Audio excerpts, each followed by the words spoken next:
Baik, selamat malam teman-teman sekalian. Kita berjumpa kembali dalam live Instagram setiap hari Kamis jam 8 sampai jam 9 malam. Kita akan berbincang-bincang mengenai masalah perpajakan-perpajakan yang up to date maupun berita-berita yang sedang tren di dunia perpajakan Indonesia dan juga negara lain. Nah, kita malam hari ini juga bagi teman-teman sekalian yang ingin mengajukan pertanyaan bisa menulis chat di kolom komentar. Baik, sebelum kita mulai malam hari ini di channel Pajak Smart, segmen Gerbang Solusi, sebelumnya saya mau sampaikan disclaimer terlebih dahulu. Dari apa yang saya sampaikan di sini adalah pendapat pribadi saya, bukan ajakan atau anjuran.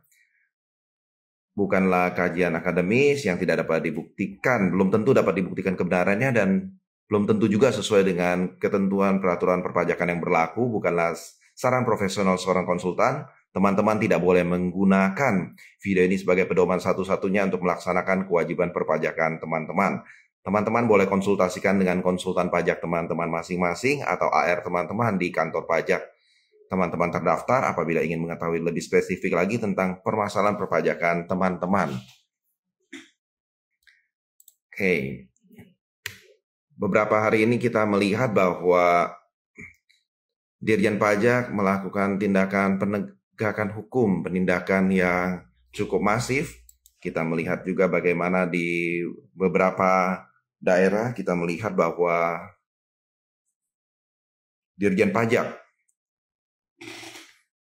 kalau kita lihat berita-berita yang ada itu kita bisa melihat bahwa ada yang disita hartanya, ada juga yang ditahan, ada juga kalau kita lihat itu banyak ya, terutama di luar Jakarta kalau kita saksikan. Kenapa bisa terjadi seperti demikian? Karena kalau kita lihat bahwa sekarang ini DJP sudah mulai menerapkan yang namanya CRMBI ya. Jadi kemampuan Dirjen Pajak untuk mendeteksi transaksi keuangan teman-teman sekalian itu semakin hari semakin canggih. Jadi kalau kita lihat terutama sekarang ini pemerintah banyak melihat bahwa ada potensi pajak di kalangan UMKM yang bisa menjadi satu potensi pajak baru ya. Kalau kita lihat itu dengan adanya CRM ini, Dirjen Pajak berusaha untuk meningkatkan pengawasan kepada wajib pajak UMKM. Dan kenapa bisa demikian? Karena sekarang dengan adanya CRM atau Compliance Risk Management yang salah satu bentuknya itu adalah Dirjen Pajak mau menganalisa penempatan data populasi dari wajib pajak yang memanfaatkan ketentuan PP 23 tahun 2018 bagi setiap wajib pajak yang memiliki omset di bawah 4,8 miliar. Melalui data populasi wajib pajak yang membayar pajak dengan skema PPh final PP 23/2018, maka setiap AR atau akan representatif di kantor pajak itu diharapkan dapat lebih optimal dalam memantau kelayakan wajib pajak UMKM yang memanfaatkan skema pembayaran pajak tersebut. Menurut Dirjen Pajak, sebelumnya kelayakan wajib pajak yang memanfaatkan skema PPh final UMKM masih sulit dideteksi karena data populasi wajib pajak masih belum tersedia. Bahkan kalau kita lihat sebenarnya banyak juga wajib pajak UMKM yang misalnya mereka tidak membayar pajak UMKM, tapi mereka melaporkan pajak tersebut di SPT yang mereka laporkan ke Dirjen Pajak, kadang-kadang tidak terdeteksi sama sekali. Ya, untuk kita ketahui bahwa skema PPh final UMKM itu dapat dimanfaatkan oleh wajib pajak yang memiliki omset maksimal senilai 4,8 miliar dalam 1 tahun. Ya, jadi dalam skema ini wajib pajak cukup membayar PPh final dengan tarif sebesar 0,5% dari peredaran bruto. Tapi perlu diperhatikan di sini bahwa omset 4,8 miliar ini adalah omset untuk satu wajib pajak, misalnya contoh, wajib pajak memiliki beberapa nomor NPWP antara pusat dan cabang, maka omset 4,8 ini adalah gabungan dari semua NPWP tersebut. Sedangkan kalau misalnya wajib pajak istri dan suami memiliki NPWP terpisah, tetap saja omset 4,8 itu digabungkan. Oke. Selain untuk wajib pajak orang pribadi, pembayaran pajak menggunakan skema PPh final UMKM ini juga dapat dimanfaatkan oleh wajib pajak badan seperti CV, koperasi, firma, dan juga untuk PT. Hanya saja, jikalau untuk orang pribadi, skema PPh final UMKM ini diberikan selama 7 tahun, maka untuk wajib pajak badan seperti CV, koperasi, firma itu hanya diberikan selama 4 tahun saja. Sedangkan untuk PT hanya 3 tahun saja. Sehingga sesudah masa pemanfaatan ini berakhir, maka baik WP orang pribadi maupun WP badan, mereka harus menggunakan tarif PPh normal. Untuk orang pribadi maka akan berlaku tarif dimulai dari 5% sampai 35% apabila kondisi saat ini. Kemudian untuk CV dan PT, tarifnya adalah 11% atau 22%. 11% itu apabila omset wajib pajak itu masih di bawah 4,8 miliar. Sedangkan apabila omset wajib pajak sudah di atas 4,8 miliar, maka untuk omset dari 0 sampai 4,8 miliar itu, keuntungannya dikenakan tarif 11%.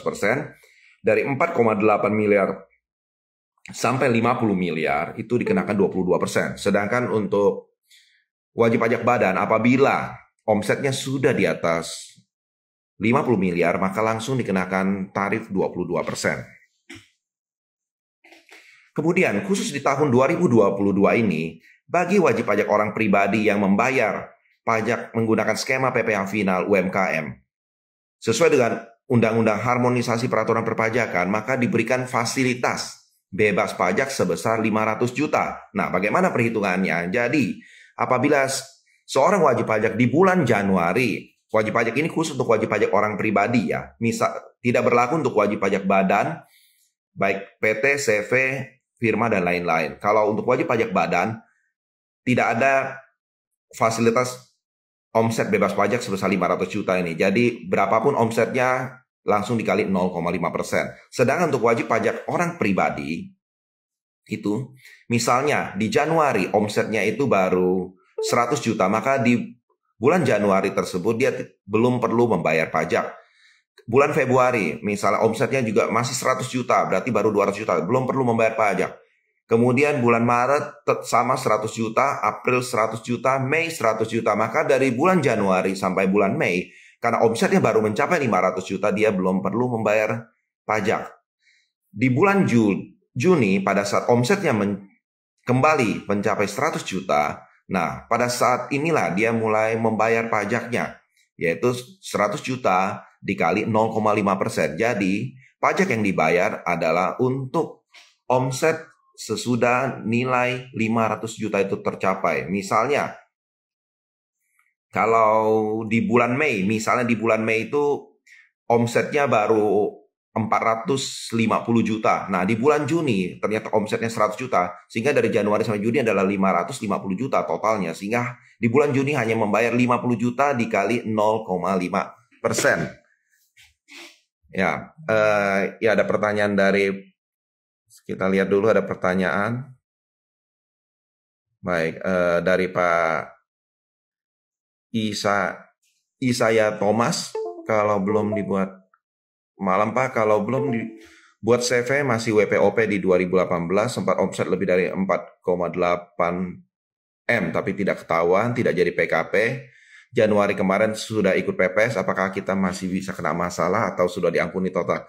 Kalau Pak Isaya Thomas sudah ikut PPS kemarin, maka semua kesalahan, semua omset yang terlewati itu sudah diampuni, Pak. Jadi tidak perlu khawatir karena pada saat kita ikut PPS, maka PPh dan PPN yang timbul mungkin dari omset kita, penghasilan yang belum kita laporkan atau apapun itu, dari tahun 2016 sampai 2020 itu semuanya sudah diampuni. Ya, jadi tidak akan ada tagihan pajak lagi kepada Bapak atas omset Bapak yang lebih dari 4,8 itu. Hal ini tidak berlaku apabila ada tindak pidana di perpajakan. Misalnya yang contoh tindak pidana di bidang perpajakan itu apa? Contohnya penggunaan faktur pajak fiktif. Nah, itu tidak termasuk yang diampuni ya. Jadi kalau kesalahannya contoh ada indikasi pidana, maka itu tidak termasuk yang diampuni. Tapi kalau misalnya hanya omset lebih dari 4,8 belum ketahuan tapi sudah ikut PPS, maka Pak Isaya Thomas sudah selamat gitu ya. Jadi tinggal di 2021 dan tahun-tahun selanjutnya bayar pajak sesuai dengan ketentuan, rapikan pencatatan Bapak, maka semuanya akan beres dan tidak ada masalah. Oke. Dengan demikian, wajib pajak UMKM yang omsetnya belum mencapai 500 juta tidak perlu membayar PPh final. Lalu bagaimana nih? Mungkin kan banyak teman-teman, mungkin ada di antara teman-teman yang kelupaan nih karena belum tahu atau apa. Ternyata sudah bayar nih, di Januari ada bayar, Februari sudah bayar, Maret sudah bayar sesuai omset dikali 0,5%. Tidak perlu khawatir, teman-teman sekalian tinggal masukkan surat pemindah bukuan ke kantor pelayanan pajak masing-masing di mana teman-teman terdaftar dan bisa dipindah bukukan ke masa yang lain. Misalnya, seperti tadi cerita saya di awal, misalnya yang omsetnya itu tercapai di bulan Juni ya. Tercapai di bulan Juni, maka untuk PPh UMKM yang sudah dibayar dari bulan Januari sampai bulan Mei itu bisa dipindahkan ke bulan Juni, Juli, Agustus, September dan bulan-bulan selanjutnya ya. Terus juga pemindah bukuan itu tidak perlu misalnya Januari harus pindah ke Juni, Februari pindah ke Juli, tidak, itu bebas. Mau dipindahkan semua bebas, mau dipindahkan sebagian juga bebas gitu. Ya, tapi kalau Bapak Ibu Saudara sekalian, teman-teman sekalian tidak terbiasa mengurus pemindah bukuan, teman-teman bisa hubungi konsultan pajak teman-teman atau juga bisa hubungi ke AR teman-teman terdaftar. Ya.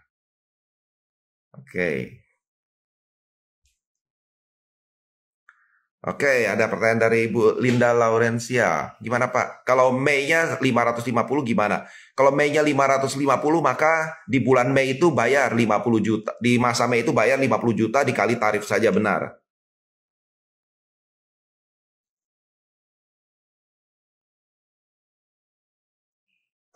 Untuk Pak Isaya Thomas, tidak mungkin dinyatakan harus pungut PPN di 2021 dan 2022 sebagai pribadi kan ya. Kalau Bapak belum terdeteksi oleh kantor pajak di 2000 dan di 2021 omsetnya tidak lebih dari 4,8, maka Bapak belum akan ditetapkan sebagai PKP ya.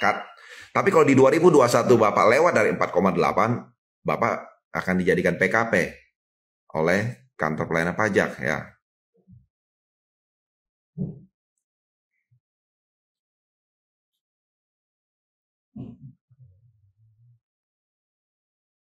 Ya Pak, Pak Isaya Thomas ya, itu tidak masalah Pak.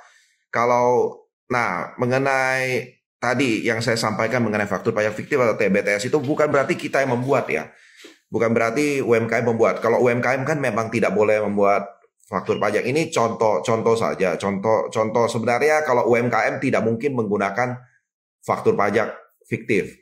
Ya, karena UMKM pakai untuk apa juga kan? Biasa orang pakai faktur pajak itu kan untuk mengurangi pembayaran pajak PPN dia kan. Dia anggap faktur pajak fiktif itu kalau di zaman dulu mungkin banyak ya sebelum berlaku e-faktur ya. Tapi sekarang ini sejak dengan e-faktur ini kecurangan-kecurangan seperti itu hampir sudah sulit dilakukan ya. Sulit dilakukan kenapa? Karena sekarang faktur pajak harus diupload kan. Faktur pajak harus diupload baru kemudian sesudah diupload dia harus serahkan kepada pembelinya. Nah, pada saat pembelinya itu upload, nah kalau misalnya faktur pajak itu ternyata belum diupload kan tidak ada barcode-nya. Jadi memang saat ini untuk faktur pajak fiktif yang tidak pernah di-upload atau apa itu udah hampir tidak mungkin lah, tidak mungkin. Yang ada sekarang ini adalah kasus TBTS ya, tidak berdasarkan transaksi sebenarnya. Jadi faktur pajaknya tetap di-upload, tapi faktur pajak itu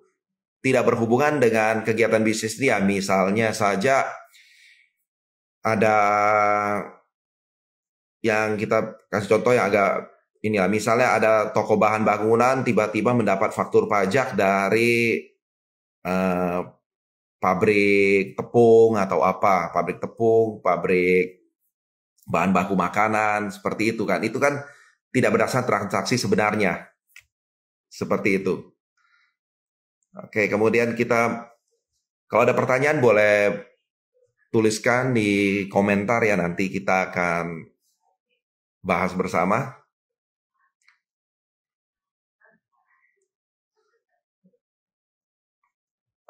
Oke, ada lagi berita baru untuk mengenai CRM ya.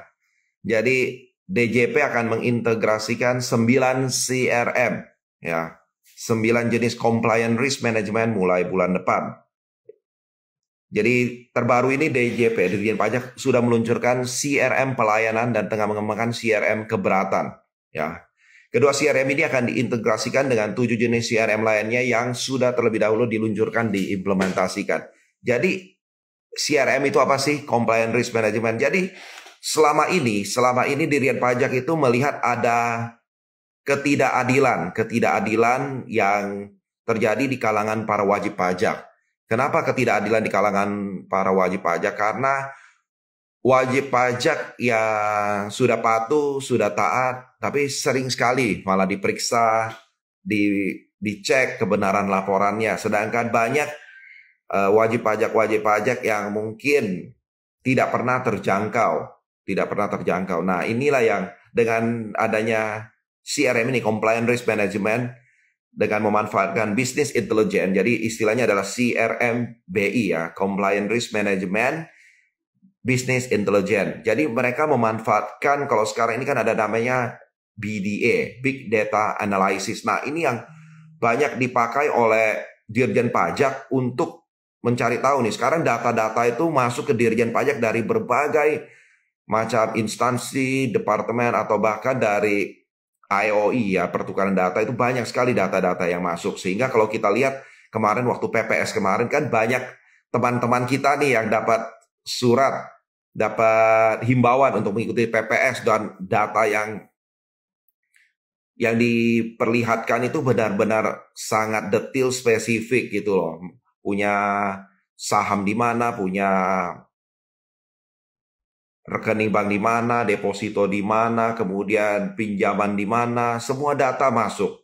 Ya, jadi ada ambil KPR di mana, semua ketahuan gitu loh. Oke, ada pertanyaan kembali, kita lihat dari Bu Linda kembali. Pak, soal pemindah bukuan itu tadi berlaku selama tahun yang bersaing. Oh, pemindah bukuan itu bebas, Bu. Ibu boleh pindahkan ke tahun mana saja, Bu.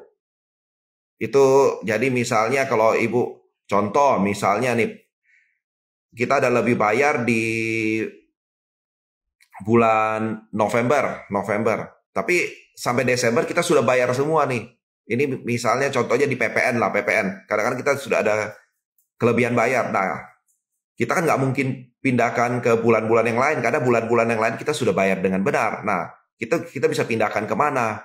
Pemindah bukuan itu kita bisa pindahkan ke tahun berikutnya, itu tidak ada masalah. Jadi bebas, dipindahkan kemana saja bebas.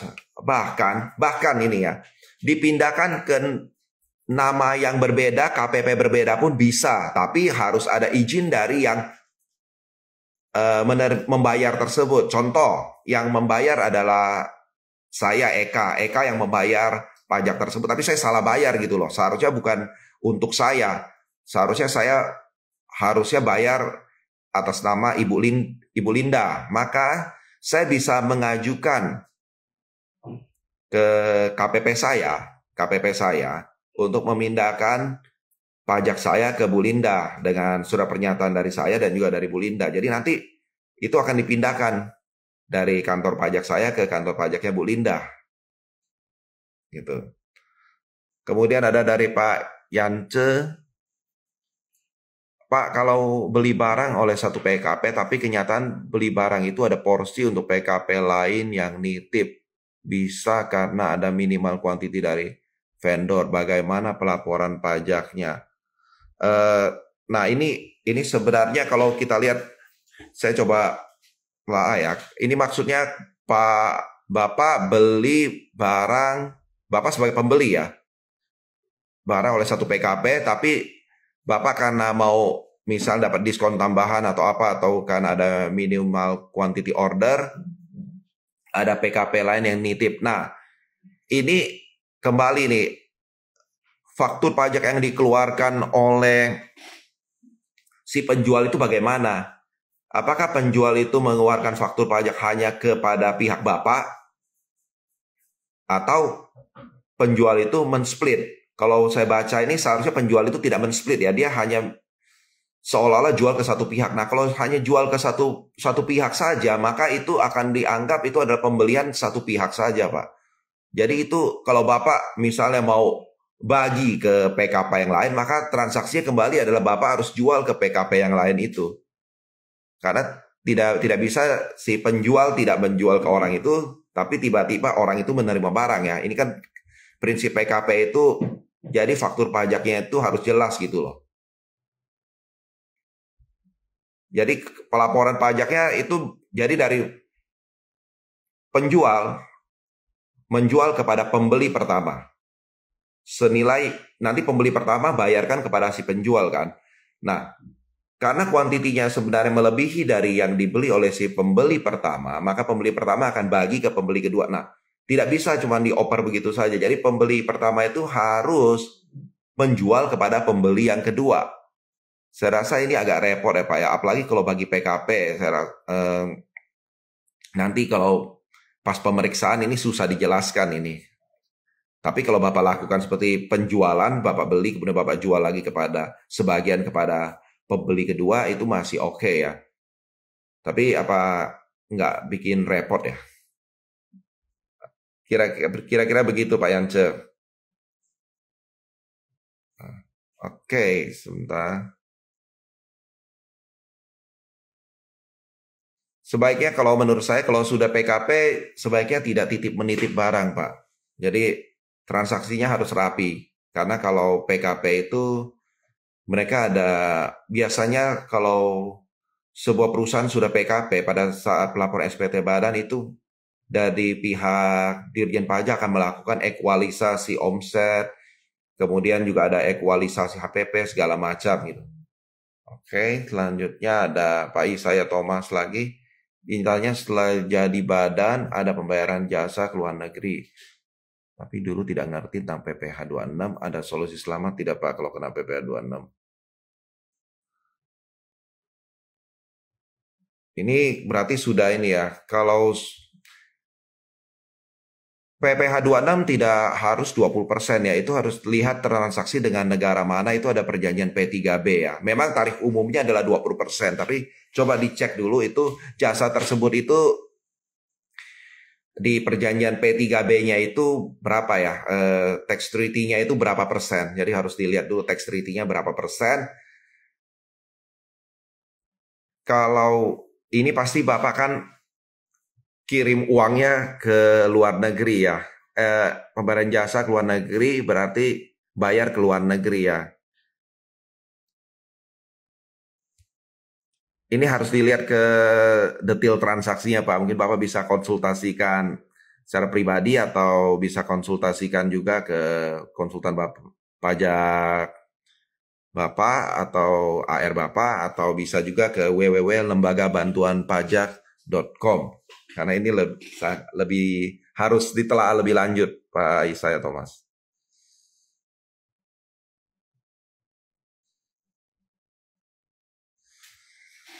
Ya, kalau pemakaian jasa luar negeri itu memang nanti akan ada PPN, tapi tergantung itu jasa apa ya. Kalau pembayaran bunga itu tidak ada PPN-nya. Jadi tergantung, kalau kan kadang-kadang kita ada pinjam uang ke luar negeri ya.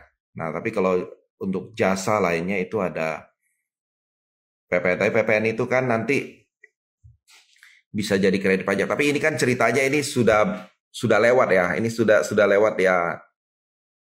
Selama laporannya tidak ada temuan harusnya aman ya, kecuali diperiksa ya. Nanti baru harus kita lihat solusinya bagaimana.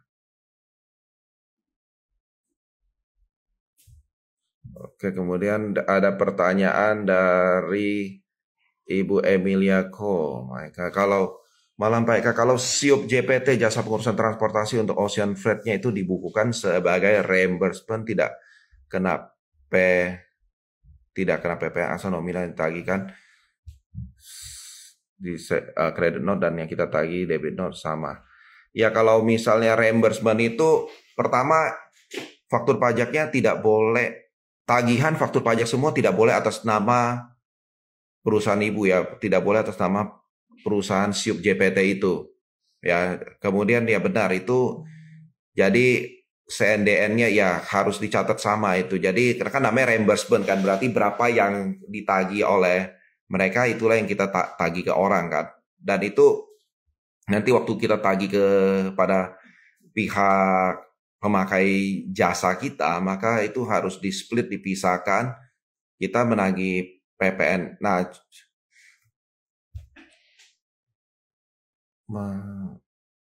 reimbursement tidak kena PPN. Ini Ocean Freight-nya ini Ocean Freight dalam negeri apa luar negeri ya, Bu Emily?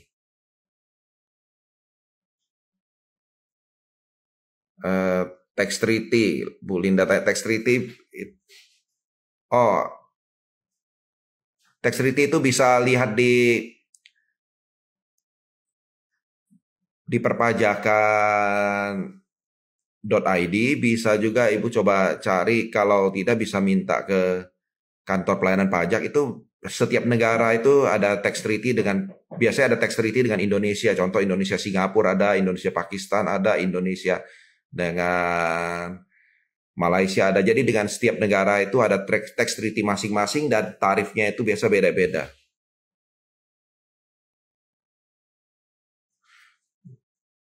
Kalau kita upping bagaimana? Nah, kalau di upping itu Bu, sekarang ini kan sebenarnya untuk SIUP JPT itu tarif pajak PPN yang berlaku itu kan sekarang 1,1% Bu ya. 1,1% dengan kode 050 ya, kode faktur pajak yang saya rasa harusnya Pak, kalau Ibu merasa ragu-ragu ya, contoh misalnya ya, contoh faktur pajaknya, dokumen-dokumennya semua tidak tertuju kepada si pemakai jasa, tapi kepada perusahaan ibu, ibu bisa tagih juga dengan 1,1%. Tapi dari nilai total tagihan ibu ke pihak customer. Jadi sekarang ini kan untuk SIUP JPT itu ada pengecualian ya, boleh menerbitkan PPN keluaran 1,1% ya. Cuman dengan menerbitkan PPN keluaran 1,1%, otomatis PPN masukan 10%-nya, bukan 10%, sekarang PPN sudah menjadi 11%, PPN 11%-nya tidak bisa dikreditkan.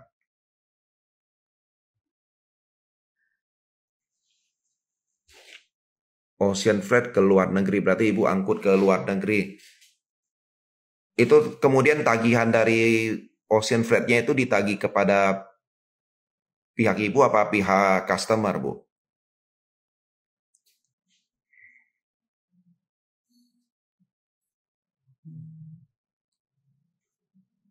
Oke, jadi sekarang kalau menurut saya ini di bisnis jasa transportasi ini sebenarnya banyak biaya-biaya yang sulit dibuktikan. Nah, ini Ibu perlu satu pembuktian yang kuat supaya Ibu bisa bebas dari pengenaan pajak-pajak lainnya. Nah, kalau seperti kasus Ibu ini, saya melihat Reimbursement itu intinya kalau Ibu bisa membuktikan bahwa reimbursement itu Ibu tidak up, Ibu hanya tagih cost to cost gitu, Ibu bisa anggap sebagai reimbursement. Dan pencatatannya itu Ibu harus catat itu jangan masuk ke dalam cost ya. Ibu jangan catat dalam cost.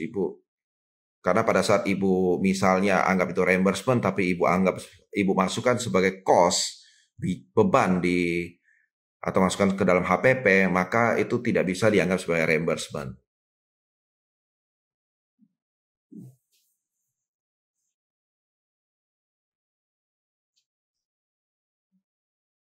Oke, kita lanjut terlebih dahulu. Jadi 7 CRM yang sudah diluncurkan oleh Direktorat Jenderal Pajak sebelumnya adalah CRM pemeriksaan dan pengawasan. Jadi mungkin Bapak Ibu kemudian ada ekstensifikasi, penagihan, transfer pricing, edukasi perpajakan, penilaian serta penegakan hukum. Mungkin kita pernah terima ya dari kantor pajak itu. Sekarang kan kantor pajak, ada beberapa kantor pajak itu yang menerbitkan NPWP itu kita dikasih kode warna ya, ada yang kode warnanya biru, putih, kuning gitu loh. Ada yang disebut istilahnya biru itu yang wajib pajak patuh gitu. Wajib pajak patuh itu adalah wajib pajak yang dianggap patuh oleh Dirjen Pajak, misalnya dia tepat waktu lapor, tepat waktu bayar, dan lain-lain. Dan juga kita lihat sekarang ini banyak sekali WP UMKM yang terima surat SP2DK dari kantor pajak. Kenapa? Kalau saya lihat ini karena adanya mesin-mesin CRM ini. Jadi compliance risk management, karena ada data-data yang masuk itu, Dirjen Pajak sekarang bisa mengolah data itu dan bisa menemukan adanya yang misalnya keanehan-keanehan, sehingga Dirjen Pajak bisa langsung menelusuri untuk kemudian menanyakan kepada wajib pajak bersangkutan. Ya, Ocean Freight-nya dari Bu Emily lagi, Ocean Freight-nya kita tagih ke customer dan kita juga ditagih pihak pelayaran. Hanya saja pelayaran nagihnya. Bu Emily, kalau begitu itu bukan termasuk reimbursement, Bu, karena ini kan ditagihnya ke perusahaan Ibu ya. Kalau reimbursement itu Ibu hanya membayarkan saja. Jadi Ibu, kalau atas nama Ibu itu bukan reimbursement, itu adalah cost-nya Ibu.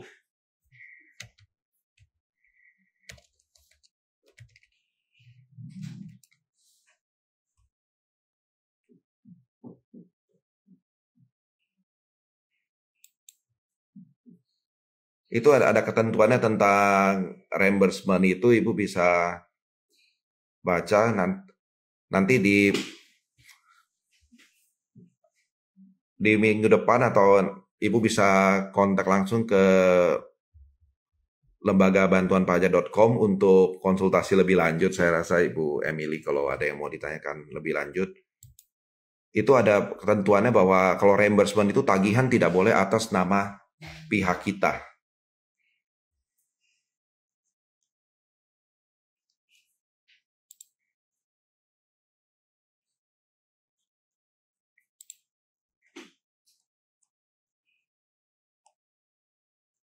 Oke. Jadi di compliance management itu, di CRM itu pelayanan dan CRM keberatan itu, kita melihat kembali di CRM pelayanan akan digunakan untuk mendukung kepatuhan sukarela melalui pemberian notifikasi. Bahasa yang digunakan dalam notifikasi akan disesuaikan dengan profil risiko wajib pajak. Penggunaan bahasa dalam notifikasi mengadopsi behavior insight. Sedangkan CRM keberatan yang dikembangkan DJP bertujuan untuk membantu pengalokasian berkas keberatan berdasarkan kompetensi dan beban kerja penelaah keberatan. Harapannya CRM dapat mendorong percepatan proses keberatan. Kemudian juga sekarang ini tidak memungkinkan lagi pengawasan secara manual.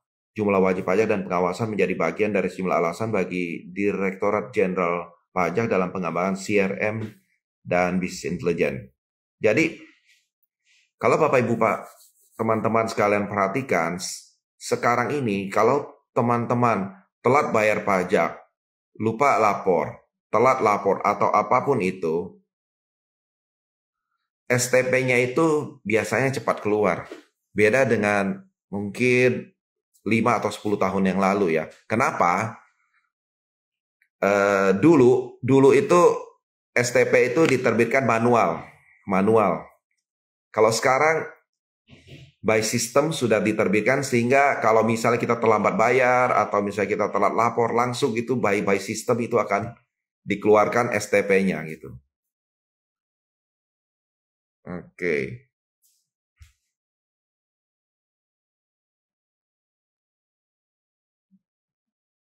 Pak, saya ingin keterangan mengenai data perbankan bisa lapor pajak itu gimana jelasnya?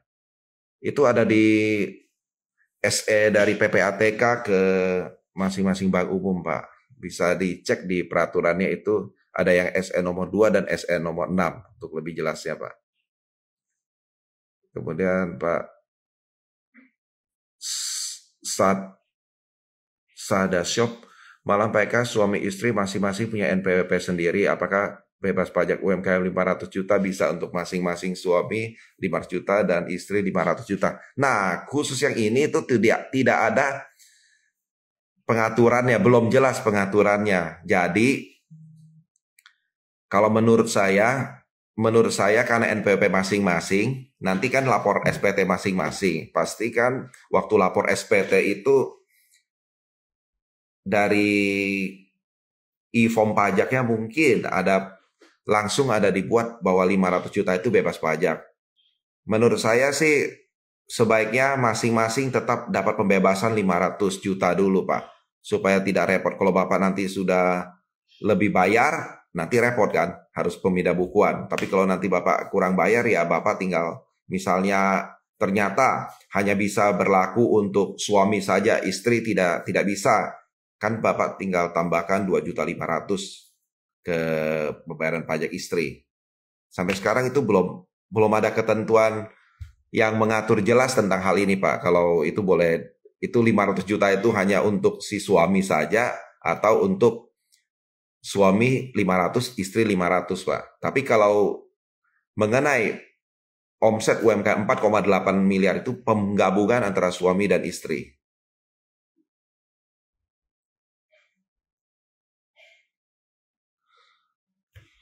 Pak Dedi lagi, malam Pak Eka mau tanya, UMKM lapor pertama omset bisnis sudah lewat 500 juta dari bulan Mei tapi belum bayar pajak. Dari bulan Mei tapi belum bayar pajak 0,5%. Jika bayar sekarang diakui bulan Juli saja atau Mei dan Juni. Nah, kalau sesuai ketentuan peraturan, maka pada saat Bapak sudah lewat omset, Bapak sudah harus lapor di masa bayar di masa tersebut ya. Sudah harus bayar di masa tersebut. Nah, kemudian kalau Bapak akui di bulan Mei dan Juni, kena denda nggak? Kena denda. Kalau diakui di bulan Juli, tidak kena denda. Tapi itu berarti Bapak lapornya tidak sesuai dengan omset bulan yang sebenarnya. Gitu Pak ya.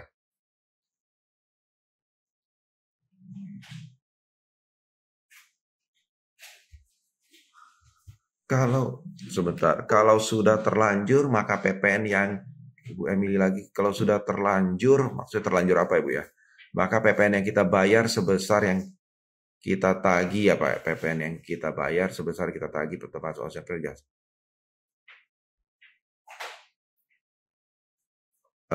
Saya kurang jelas dengan pertanyaannya Bu Emily.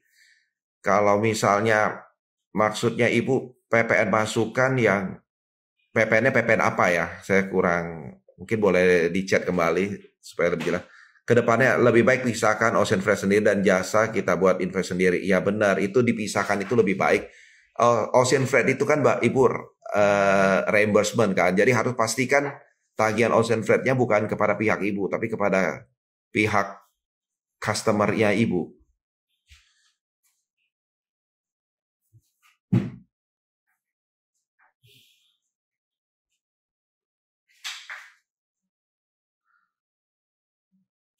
Ya, kalau ya Ibu Emily, kalau misalnya Ibu memakai reimbursement, maka reimbursement itu kan Ibu tidak perlu kenakan PPN. Tapi atas jasa Ibu, Ibu harus tagihkan PPN. Tapi kembali. Kalau nah ini ketentuan di mengenai PPN 1,1% ini harus ada tagihan flat di dalam tagihan Ibu. Nah, kalau Ibu nggak ada tagihan flat, Ibu nggak bisa pakai tarif 1,1%.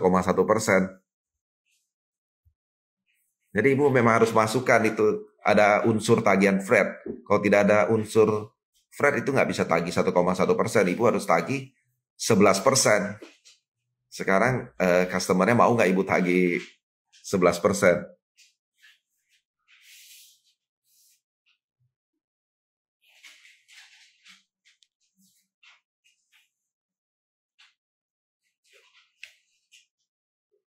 Oke, selanjutnya nih.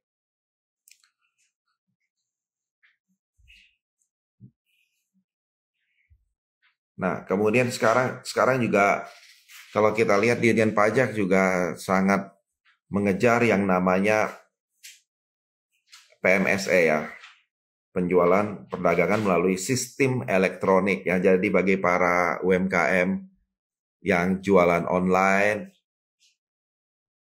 mungkin boleh mulai rapikan semuanya, rapikan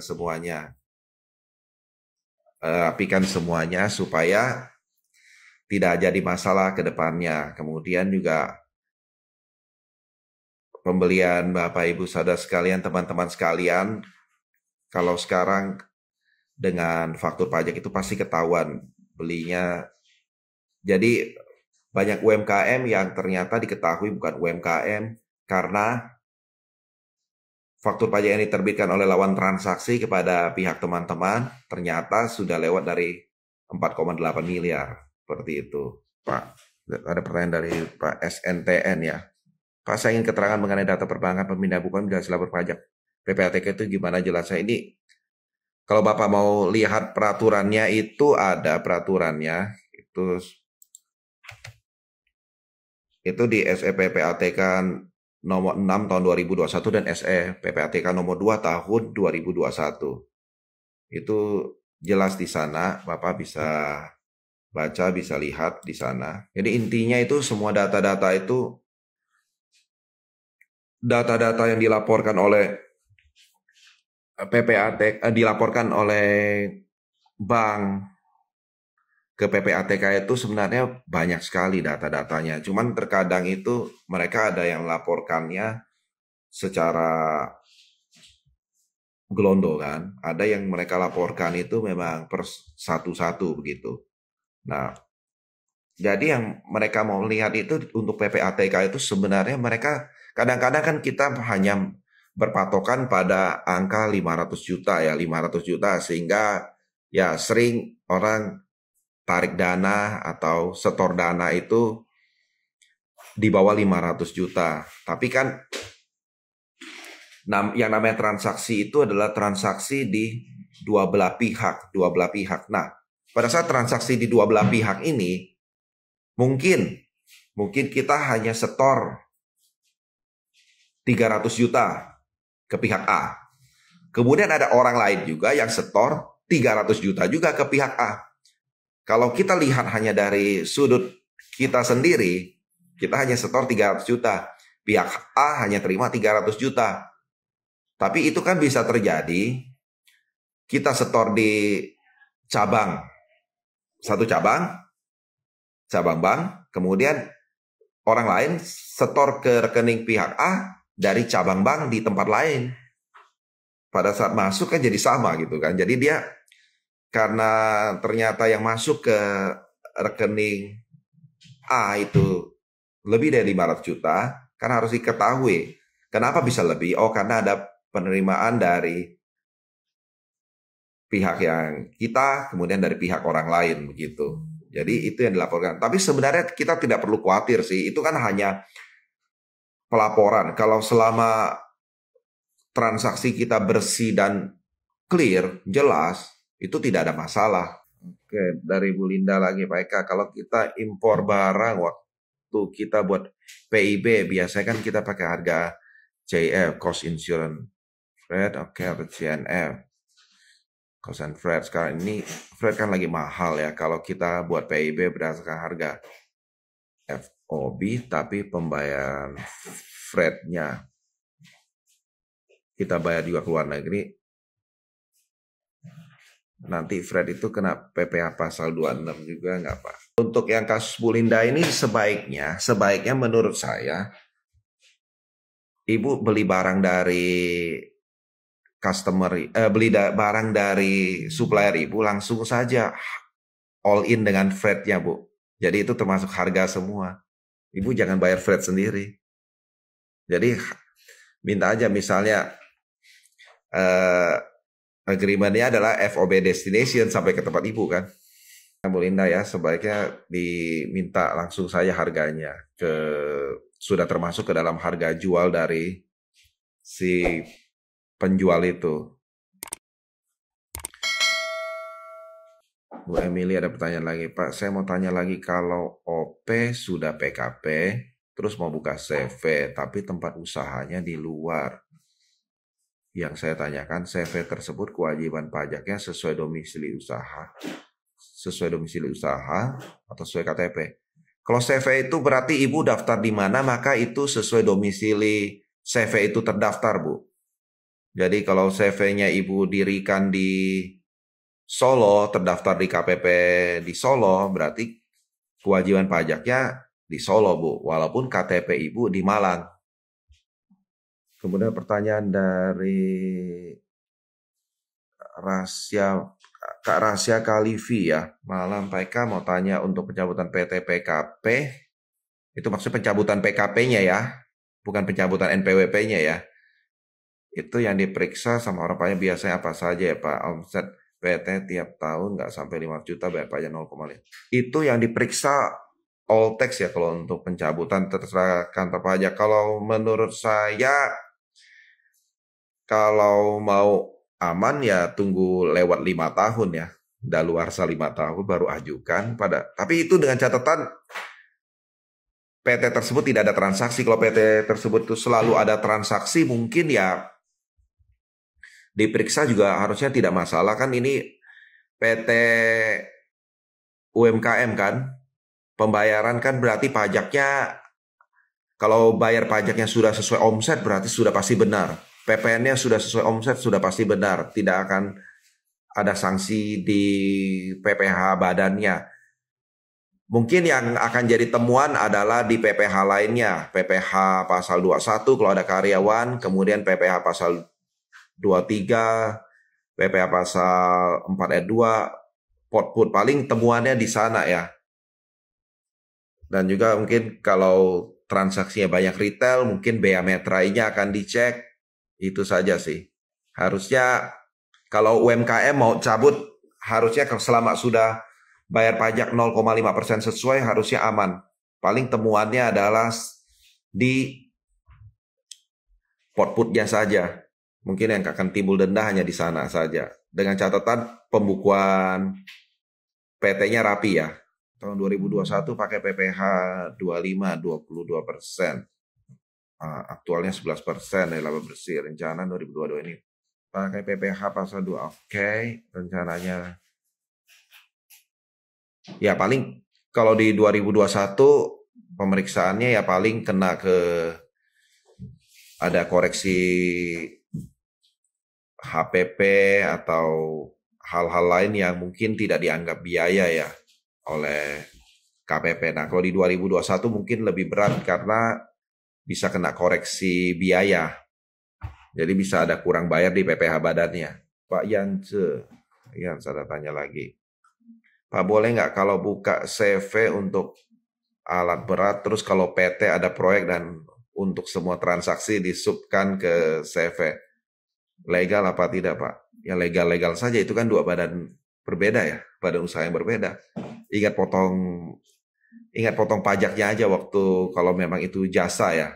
Kalau jasa kan berarti ada pemotongan PPh atas jasa. Kalau udah potong harusnya legal ya, nggak ada masalah. Saya OP pribadi UMKM berjualan di marketplace, omsetnya hari ya. Omsetnya dihitung bersih setelah dipotong biaya atau sebelum potong biaya. Omset adalah sebelum potong biaya, Pak Hari. Ya, jadi omset adalah harga jual kita dikali unit yang terjual. Jadi omset itu ya adalah nilai penjualan kita, tidak bisa dipotong biaya, Pak. Ini UMKM kan PPH final. PPH final itu 0,5% dikalikan dengan omset. Oke, thank you Pak. Thank you juga Pak Yanse. Nah, sekarang juga ini ada ketentuan baru nih tentang transaksi mobil bekas, kena PPN-nya juga 1,1% ini. Jadi bagi orang-orang yang berdagang mobil bekas, sekarang dikenakan PPN, tapi cukup bayar 1,1%.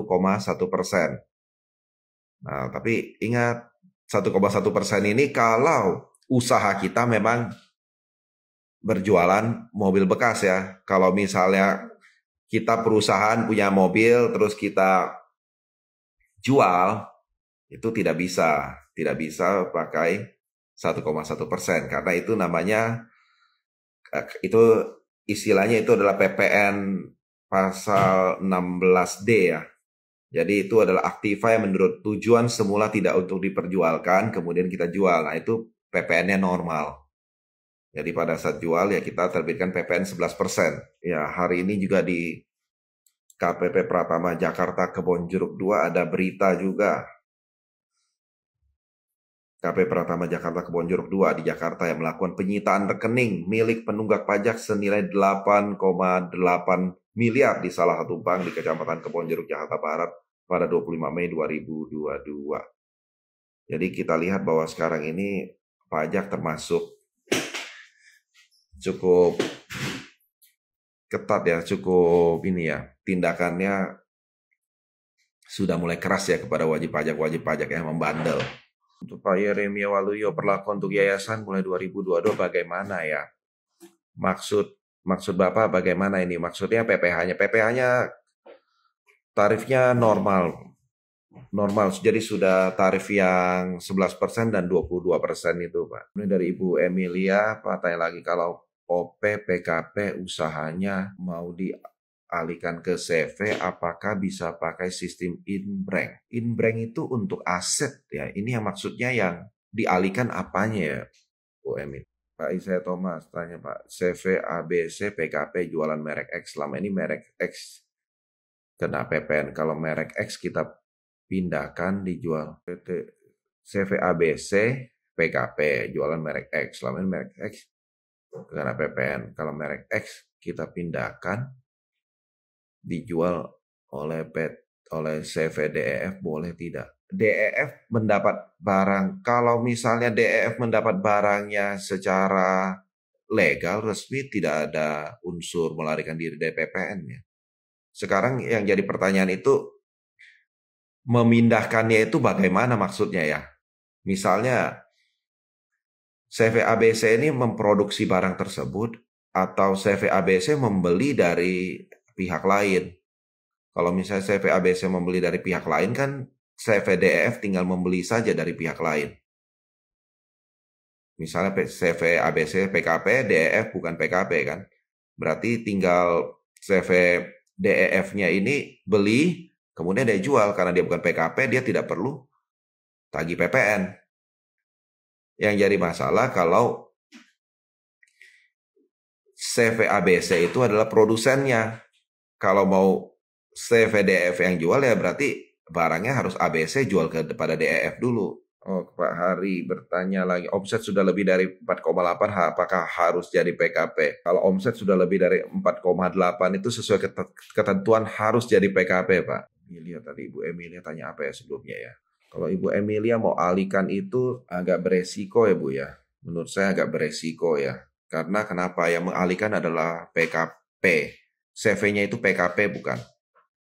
Karena sekarang itu kalau saya tidak salah yaitu kalau pengalihan aset atau apa harus PKP kepada PKP, tujuannya supaya tidak ada PPN yang hilang. Kalau PKP kepada non PKP saya harus cek kembali. Bu. Oh, Pak, saya tahu bertanya, distributor tunggal. Kalau distributor tunggal itu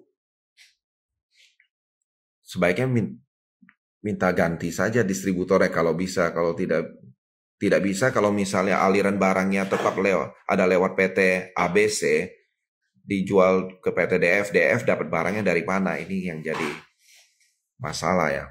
Oh, impor ya, Pak. Kalau Bapak saya impor secara resmi kan berarti ada PPN masukan, ada PPN impor kan. PPN impor itu kan bisa jadi pengurang untuk PPN yang Bapak bayarkan di bulan-bulan selanjutnya, Pak. Tarif 11% dan 12% itu adalah tarif berdasarkan omset. Jadi 11% itu untuk omset sampai dengan 4,8 miliar dan di atas itu kena 22%. Kalau PKP sebenarnya semua transaksinya itu dikenakan PPN ya. Karena kalau misalnya contoh kita pemindahan barang saja kalau tidak ada pemusatan itu terhutang PPN itu pemindahan dari pusat ke cabang saja kalau tidak ada pemusatan itu ada faktur pajak yang harus diterbitkan gitu. Untuk Bu Emily nanti saya akan coba cek kembali kalau dari PKP kepada non PKP itu bagaimana. Oke, sudah jam 9. Terima kasih untuk teman-teman sekalian yang sudah berpartisipasi di diskusi pajak malam hari ini. Kita akan jumpa kembali di Kamis depan di waktu yang sama jam 8 sampai jam 9 malam.